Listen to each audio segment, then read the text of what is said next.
Good morning everyone. आप सबका इस मैथमेटिक्स प्रोफेशनल के चैनल में वेलकम है।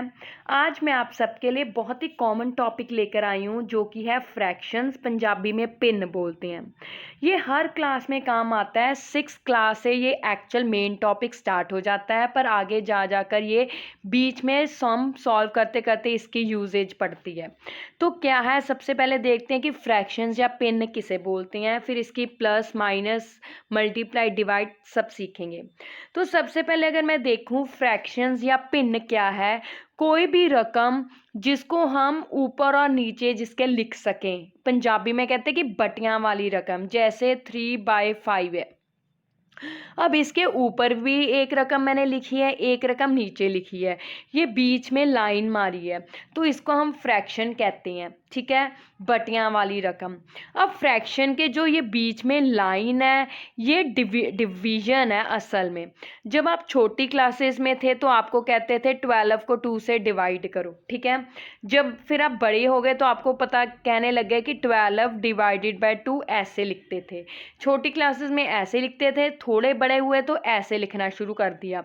अब आप ज़्यादा बड़े हो गए हो तो 6th क्लास से ऐसे लिखेंगे कि 12 ऊपर, नीचे 2, ये बीच में लाइन। ये लाइन बीच वाली का मतलब ये साइन डिवीजन ही है। ठीक है, अब इसके ऊपर और नीचे वाले को क्या कहते हैं वो देखते हैं। ऊपर वाले को कहते हैं न्यूमरेटर। क्या कहते हैं? न्यूमरेटर। मैं इसे डिफरेंट ले लेते हैं। न्यूमरेटर क्या कहते हैं? न्यूमरेटर। पंजाबी में बोलते हैं अंश। ठीक है, नीचे वाले को बोलते हैं डिनोमिनेटर। डिनोमिनेटर। और पंजाबी में बोलते हैं हर। ठीक है, ऊपर वाले को अंश, नीचे वाले को हर। इंग्लिश में न्यूमरेटर, नीचे वाले को डिनोमिनेटर। ये चीज़ें पता चल गई। ठीक है, अब आगे चलते हैं, दूसरा पेज लेते हैं। तो ये आ गया अब यहाँ पे। अब हमने ये सीख लिया कि कोई भी हमने ली 3/5, तो ये न्यूमरेटर है, ये डिनोमिनेटर है, और इस पूरी को क्या बोलेंगे? फ्रैक्शन या पिन। अब ये बनती कैसे है इसको देखते हैं। ठीक है, इसको हम डायग्रामेटिकली देखते हैं। मान लीजिए मैंने एक डायग्राम बनाई है, ये सर्कल, इसमें ऐसे एक डायग्राम बना रही हूँ आपके सामने। ठीक है, तो अब मान लीजिए मैं इसका कलर कुछ और चेंज कर लेती हूँ, ये ऑरेंज कर दिया। ठीक है, तो इसको मैंने ये ऑरेंज कलर फिल कर दिया। ठीक है, यहाँ पे भी एक जो ये ट्रायंगल्स है मैंने फिल कर दिया, यहाँ पे भी मैंने फिल कर दिया।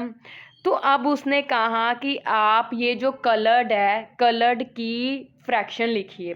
तो कैसे लिखेंगे? देखिए, सबसे पहले आपने देखना है कि टोटल कितने थे। 1 2 3 4 5 6 7 8 टोटल पार्ट्स हुए सर्कल के। तो हमने बीच में लाइन डाल के नीचे टोटल लिखना है। जितने पार्ट्स, जिस भी डायग्राम के जितने पार्ट्स होंगे वो नीचे लिखेंगे।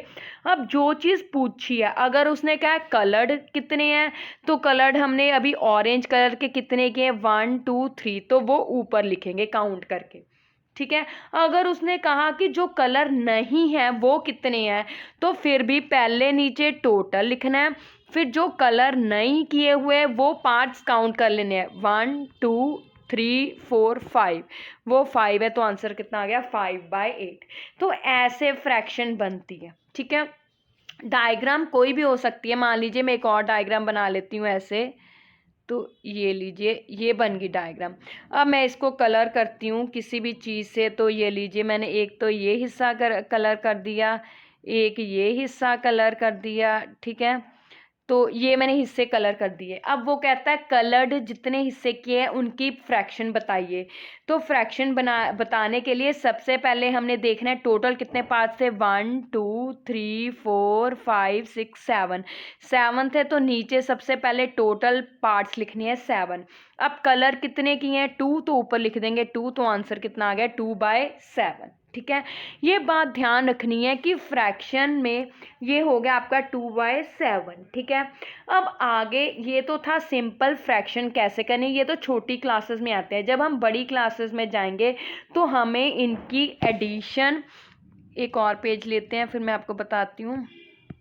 तो हमें अब इनकी एडिशन जैसे 3/5 + 2/8, ठीक है, या -3/5 - 2/7, ठीक है, मतलब प्लस माइनस हो गया, फिर मल्टीप्लाई हो गया, ठीक है, फिर मेरे पास हो गया डिवाइड।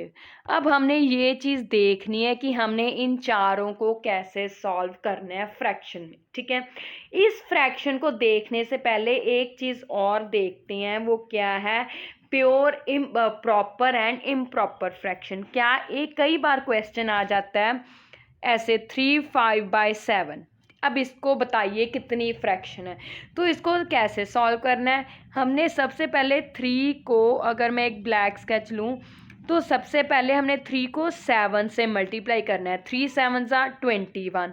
अब जो आंसर आ गया उसमें ये ऊपर वाला नंबर ऐड करना है, 21 में 5 ऐड के कितना हो गया 26, तो 26 लाइन मार के नीचे ये वाली रकम ही लिखनी है 7, तो आंसर कितना आ गया 26/7।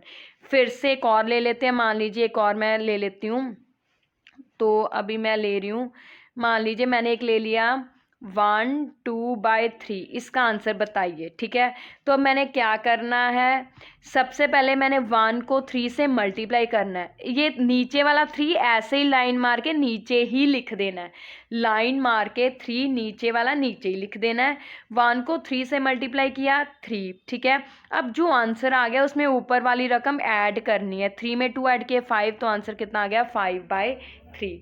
ये प्रॉपर फ्रैक्शन है, ठीक है। इम्प्रॉपर फ्रैक्शन, इसको प्रॉपर फ्रैक्शन बोलते हैं, इसको इम्प्रॉपर फ्रैक्शन बोलते हैं, इसको इम्प्रॉपर फ्रैक्शन, इसको प्रॉपर फ्रैक्शन। बहुत बार क्वेश्चन आता है कि इस तरह की फ्रैक्शन को इसमें कन्वर्ट कीजिए, ये फ्रैक्शन दी होती है तो कहते हैं इस तरह में कन्वर्ट कीजिए, ठीक है।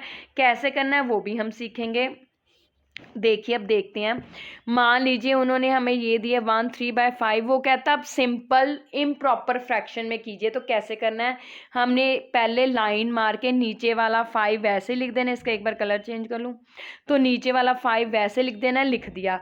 अब 1 को 5 से मल्टीप्लाई किया 5 में 3 ऐड किए 8, तो आंसर आ गया 8/5। अब अगर मैंने इसको इधर करना है, ये दिया हुआ है मेरे पास 8/5 दिया हुआ है, वो कहता है इस तरह का फ्रैक्शन प्रॉपर फ्रैक्शन में लिखिए, तो कैसे लिखना है, ऊपर वाले को, इस फ्रैक्शन का क्या मतलब है, मैंने अभी बताया था कि ये बीच वाले जो लाइन होती है ये डिवीजन की होती है, तो डिवीजन का क्या मतलब है, हमने ये डिवीजन का साइन डाल दिया। अब सोचने वाली बात ये है कि किसको अंदर रखना है किसको बाहर, तो हमेशा ऊपर वाली जो रकम है, चाहे वो छोटी है चाहे वो बड़ी है, उसको ही अंदर रखना है, और नीचे वाली रकम को हमेशा कहाँ रखना है, बाहर, ठीक है। फिर से रिपीट कर रही हूँ, फ्रैक्शन में हमेशा ऊपर वाली रकम को अंदर, नीचे वाली को बाहर। अब 5 के टेबल पे 5 1 5, तो 8 में से 5 माइनस के कितना आंसर आ गया 1।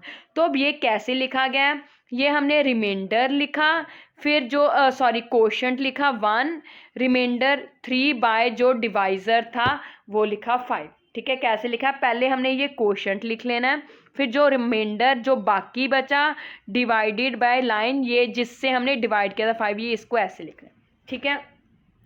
ये अभी तक हमने क्या चीज़ें पढ़ी है, सबसे पहले हमने पढ़ा कि फ्रैक्शन क्या होती है, फिर फ्रैक्शन को कैसे मतलब फाइंड आउट करना है या डायग्रामेटिकली रिप्रेजेंट करना है।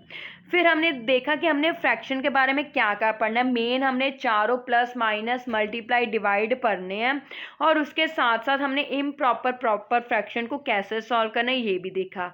अब थर्ड में हमने देखा कि अगर हमें इम्प्रॉपर फ्रैक्शन दी हो तो प्रॉपर फ्रैक्शन कैसे सॉल्व करनी है, अगर हमें प्रॉपर फ्रैक्शन दी हो तो इम्प्रॉपर फ्रैक्शन कैसे बनानी है ये देख लिया। और साथ में फिर हमने फोर्थ में देखा कि क्या देखा कि हमें प्रॉपर फ्रैक्शन, जैसे फ्रैक्शन का मतलब डिवीजन में कैसे किसको अंदर रखना है किसको बाहर, ये हमने देख लिया, ठीक है। तो ये था मेन जो चीज़ें फ्रैक्शन की। अब इसके बाद जो हमने मेन देखनी है वो है इनकी एडिशन या सब्ट्रैक्शन, मल्टीप्लिकेशन एंड डिवीजन। तो सबसे पहले हम एक कोई भी मैं रकम लेने लगी हूँ सिंपल सी, 1/3 डिवाइडेड बाय 2/5, ठीक है, 1/3 + 2/5, ठीक है। अब ये भी एक फ्रैक्शन है, ठीक है, ये भी एक फ्रैक्शन है। अब हमने इन दोनों को ऐड करना है। कैसे करना है? इसके लिए एक बहुत ही आसान मेथड है जिसको क्या कहते हैं, बटरफ्लाई मेथड। पंजाबी में बोलते हैं हम तितली तरीका, ठीक है। तो क्या मेथड है? देखिए, एक बहुत सिंपल सा मेथड है। सबसे पहले हमने एक लाइन लगा ली, ठीक है। अब सबसे पहले हमने 1 को 5 से मल्टीप्लाई करना है, 2 को 3 से। 1 को 5 से पहले क्या करना है? पहले हमने 1 को 5 से मल्टीप्लाई करना है, 1 5 जा 5। फिर बीच में जो साइन है वैसे का वैसे। फिर 3 को 2 से मल्टीप्लाई किया, 3 2 का 6, ठीक है। फिर थर्ड क्या करना है हमने? 3 को 5 से, नीचे वाले को नीचे वाले से, 3 5 जा 15, उसको लिखना भी नीचे ही है, ठीक है। ये आंसर हो जाएगा। सबसे पहले हमने ऐसे, फिर हमने ऐसे, फिर हमने नीचे, ठीक है। तो अब इसको सॉल्व कैसे करना है? नीचे वाला आंसर 15 वैसे का वैसे, ऊपर वाले दोनों के 5 और 6 सेम साइन है, 6 का साइन प्लस, 5 का साइन आगे कुछ नहीं लिखा, तो इसका मतलब इसका कौन सा साइन है? प्लस। जिसके आगे कुछ ना लिखा हो उसका साइन प्लस का। तो दोनों के सेम साइन है। जब दो रकमों के या दो से ज़्यादा रकमों के सेम साइन हो तो उनको ऐड करना है, जोड़ना है। और 6 और 5 जोड़े 11, तो आंसर आ गया। और आंसर में साइन बड़ी रकम का, अब 6 बड़ी है उसका साइन प्लस, तो आंसर में प्लस लगाओ ना लगाओ फर्क नहीं पड़ता, ठीक है। तो ये बटरफ्लाई मेथड से आप कोई भी फ्रैक्शंस को बहुत इजीली सॉल्व कर सकते हो। पर बटरफ्लाई मेथड से सिर्फ अगर दो फ्रैक्शंस की ऐड सब्ट्रैक्ट करनी हो तभी सॉल्व कर सकते हैं, अगर दो से ज़्यादा दी हो फिर हम सॉल्व नहीं कर सकते, ठीक है। तो ये था आज सिर्फ बटरफ्लाई मेथड से हमने सिर्फ एक फ्रैक्शन जो कॉमन टॉपिक है उसके बारे में थोड़ी इंट्रो करी और ऐड करना सीखा। अगले लेक्चर में हम इससे आगे मल्टीप्लाई, डिवाइड, माइनस, कौन सा ग्रेटर, सिंपलेस्ट फॉर्म, ये सब करेंगे कल, ठीक है। Till then thank you, have a nice day.